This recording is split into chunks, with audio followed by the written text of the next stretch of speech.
Hello, welcome to the video. My name is Luca and I like to talk about books. Today, I'm going to be talking about yesterday, because yesterday I read 1,000 pages. Thank you.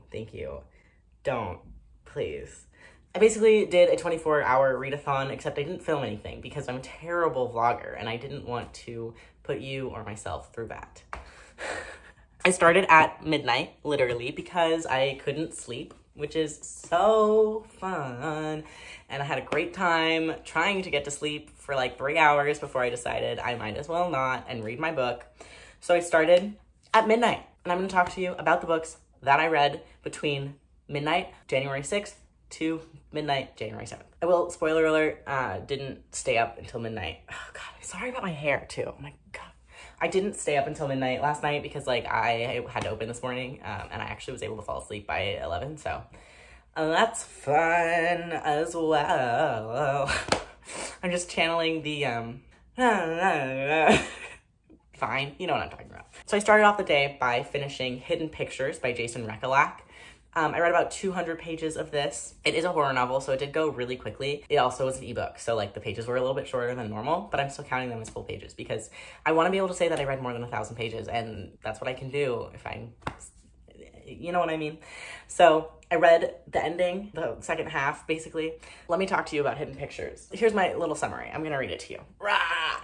It follows Mallory, 18 months sober, and through the connections of her sponsor, starting a new job in idyllic Springbrook as a nanny to Teddy, who is the 5-year-old son of Caroline and Ted. Mallory needs the job and really wants it. And she gets some weird vibes from Ted at first, but she gets the job in the end and she like accepts. They're basically letting her live on their land in a guest house, and she needs this job. So Mallory becomes really good friends with Teddy, the 5-year-old, really quickly, learns a lot about his imaginary friend, and gets a lot of drawings from him because he loves to draw. But Mallory soon discovers that, first of all, there's like a murder that happened, local legend, but Annie Barrett died in the cabin that she's staying in. So she's like freaked out about that. And then Teddy, whose imaginary friend's name is Anya, is like drawing these pictures that are like way too sophisticated for a 5-year-old. And Mallory's like, this is weird. So it basically goes on from there. I'm going to have a full video later about like my full thoughts, but overall, horror is just not my thing, and I was unimpressed. It felt like every trope maybe ever, and I was a little like, okay, I'm really sorry about the hair. Don't look at me. I hate it. Okay, anyway. So I was a little bit not into it. But of course, because it was a horror novel, I had to finish it. I couldn't just DNF it.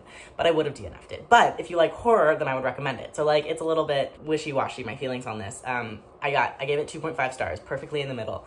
Again, if you're a horror fan, I would recommend it. I think it was good for the horror genre. I just don't like horror very much. Not because it's scary, but just because I just don't vibe with it. I will say one of the really cool aspects of the book was the fact that it had the drawings that Teddy does in the book, which does make it read a little bit quicker than normal because you have drawings every once in a while and you can kind of go through those pages really quick. That was a really cool aspect. It did remind me of every supernatural horror show that I've ever watched, which is basically just Supernatural, but it did really remind me of Supernatural. So, you know, do that what you will. I did enjoy it for what it was, but I'm not a horror reader. So like, after that, which I finished at 12:43 in the morning, I went to bed. Beautiful, loved it. Glad I could sleep, you know, especially after reading a horror novel. And then in the morning, I started Lanny. Started this at 8:15, I ended at 10:10. Didn't take me very long. It's not very long, it's about 200 pages. It is a longlisted for the Booker Prize 2019 by Max Porter. He wrote Grief is the Thing with Feathers, which is why why he was on my radar, and then I picked this up on a whim because it's longer than Grief is a Thing with Feathers, and that seemed, I felt like I could justify spending the money on the longer book, but now I really want to read Grief is a Thing with Feathers. So this is, here we go, about Lanny. So there's this dead man Toothwort, dead Papa Toothwort, sorry, don't mean to disrespect. No disrespect meant Papa Toothwort, but Papa Toothwort is the local town legend, and he feeds on what people say, and he really likes listening to this young boy named Lanny. So we have a little bit of his perspective and kind of like snippets of overheard conversation And we also follow Lanny's mother, Lanny's father, and Pete, or Mad Pete, the local old artist. Lanny's mother basically says to Pete, please teach Lanny art. He's such an imaginative, interesting kid, and they want to teach him art. So that's kind of the beginning premise. It gets dramatic and emotional in the second half, and I'm not going to spoil anything because I think it's better that you don't know. I was kind of like, well, what am I gonna like about the book? Like, if that's the premise, you know, like the writing is very cool and I really, really love the writing, but I was kind of like, where is it going? And then it went there and I was like, hold on. I was into it. So really love this book. I gave it 4.5 stars, 4 stars. The writing was so emotional and sensitive and beautiful, and I just absolutely loved its fragmented style.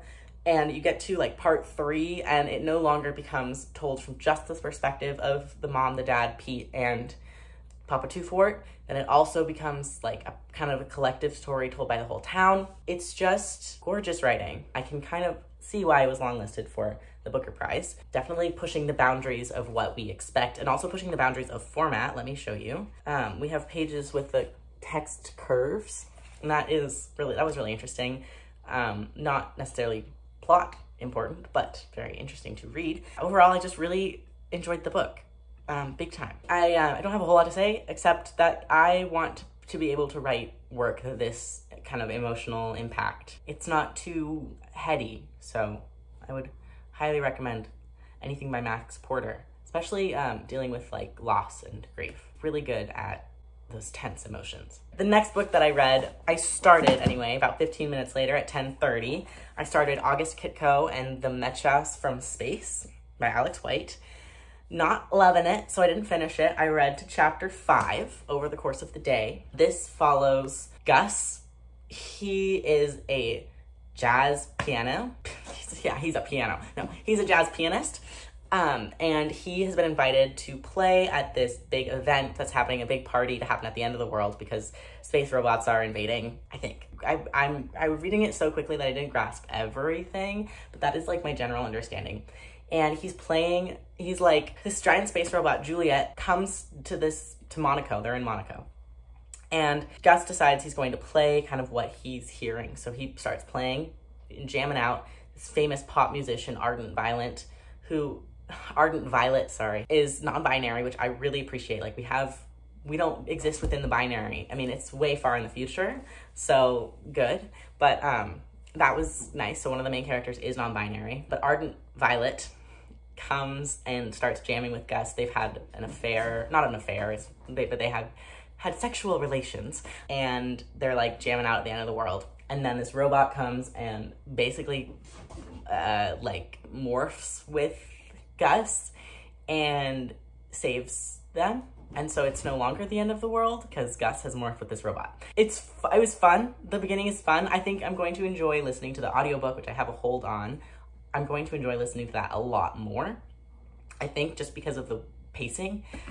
It's very fast paced, very quick, very exciting, lots happening. It is like a space opera, and I just think that this wasn't the vibe for me at the moment, or in general. It's not really my vibe. I'm not a big space opera sci-fi person, but it is like quite fun, and I am enjoying it so far. And I did read 100 pages, so it's not like it was bad at all. I'll probably rate this like a 3.5, but unless I get a huge twist and I'm like in love with how it ends, then I give it a 4. But yeah, I started it, but I didn't finish it. So then I went out for coffee and I had a great time.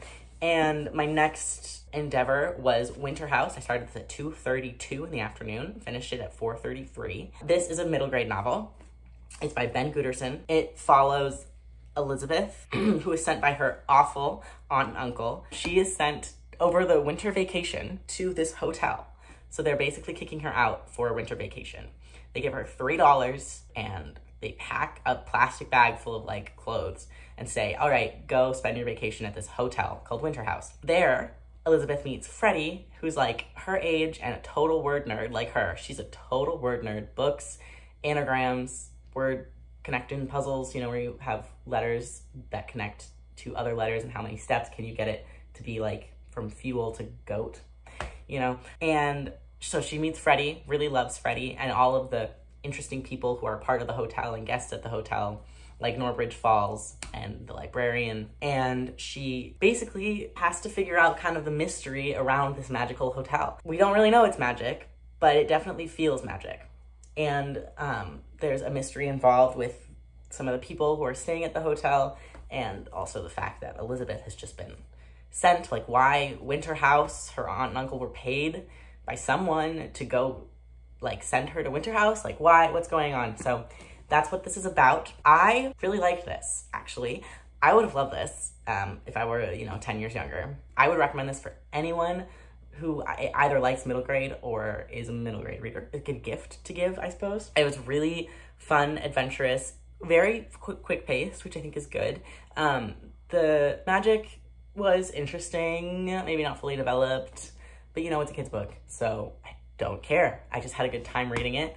It's kind of long, but there's a second book, and it just was like, again, it was really fun. And also, the author, Ben Guterson, references a lot of really good middle grade books that I enjoyed, like The Wind in the Willows and The Mysterious Benedict Society and Swallows and Amazons. So like, that his influences are good influences too. So like this, I feel, does kind of, cat is munching on food. This was really good for a middle grade book. I really enjoyed it. The writing, middle grade writing, but still fun. Oh, it also, because it takes place over the winter break, it was like perfectly timed. Like the story ends, I keep saying like, I'm so sorry. The story ends on January 5th and I was reading it on January 6th. So that was fortuitous and fun. Anyway, would highly recommend. And now we're reading The Moon is Down by John Steinbeck. I started this at 5:21. I went and hung out with my friend and watched Legally Blonde. Oh my God, so good.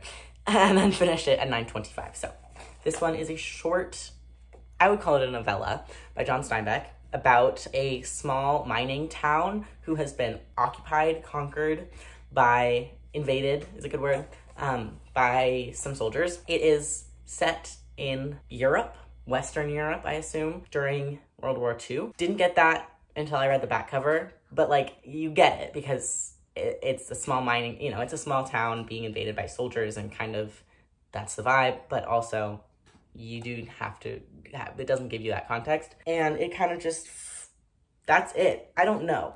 This one's a lot harder for me to kind of talk about, and I feel like I would really benefit from like a reading group and a discussion on this book. I did really enjoy it because I really enjoy Steinbeck's writing, but I was a little just like, what's going on? All right, hair change. Anyway, really did enjoy this. Oh God, it's terrible. Oh, I'm so sorry. Oh my God, I hate it. Anyway, I really enjoyed the book. Moon is Down. Very short, good like glimpse into like life in a small town that's invaded. Kind of, again, I didn't fully kind of understand it to the extent that I would have liked to, and I really do want to reread it and talk to someone about it because I think that will super kind of flesh out my thoughts. But I would recommend other Steinbeck first. But I would recommend it because I love Steinbeck. So that's it. Those were the 5-ish books that I was able to read during my 24-hour period. I have now read 8 books so far this year, which is pretty impressive. And it means I'm on track to finish all of the books on my TBR by the end of the year if I don't buy any more books. So let's hope that I can do that. Thank you so much for watching. I hope you pick up one of these books and enjoy it as much as I did. And I hope to see you in the next video. Hope you're having a lovely day. I love each and every one of you. Thank you again for watching. What books would you read if you had 24 hours to just sit and read?